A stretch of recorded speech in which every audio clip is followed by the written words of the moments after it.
Keenan Taylor was my grandson. I'm his grandfather.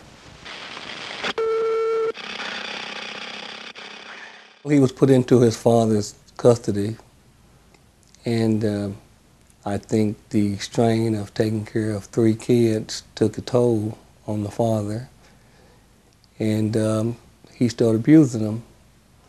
And by Keenan being the baby, he got the worst of it. He was beat several times, never had his clothes changed.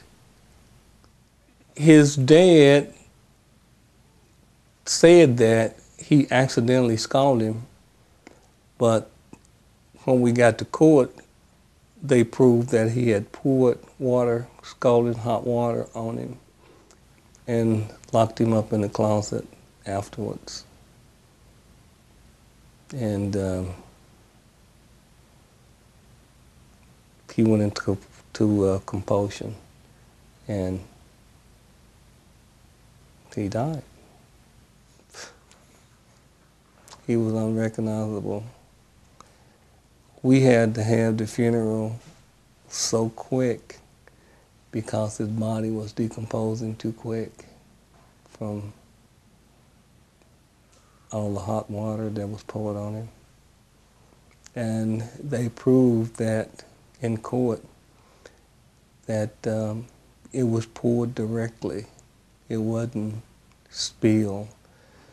It was aimed in certain spots because every part was burned except his hips. And I believe he was sitting down at the time he was being tortured.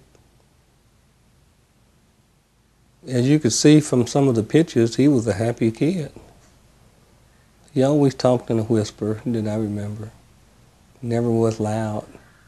Even when he made scary faces, he never hollered or anything. He was just that kind of kid. He loved everybody.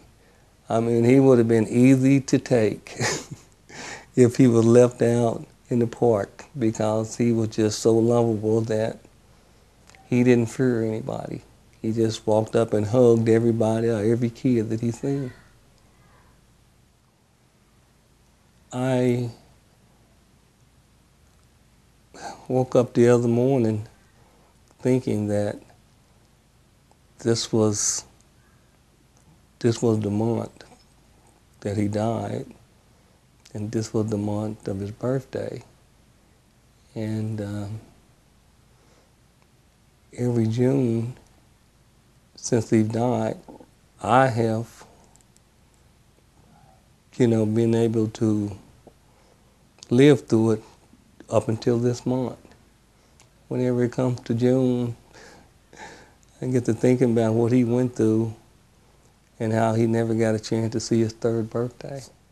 I felt at the time that I was responsible in a certain way. My daughter Tammy called me up and told me, "Dad, you need to go see about Keenan. He's got a black eye." And I thought about it, and I called her back and I told her to call DHS and let them handle it because they the one put him in that situation. Let them go out and see the kind of situation that they put him in. And 2 weeks later, he was dead. And I kind of feel that I was responsible for a long time because I didn't go over there and check on the kid or try to do something about it. It's hard to forget him. People tell me all the time to let it go. It's time to get on with your life. You can do that, but it's hard to forget. When I look back and see some of the pictures that I seen in the courtroom, it wasn't even human. It was like just a slab of meat, and he shouldn't have deserved that. He shouldn't have died like that. And if I could have did anything different today, I would have went over there and tried to take my grandson, even if I had to fight for him. I think that would probably make everything complete if I could have did more.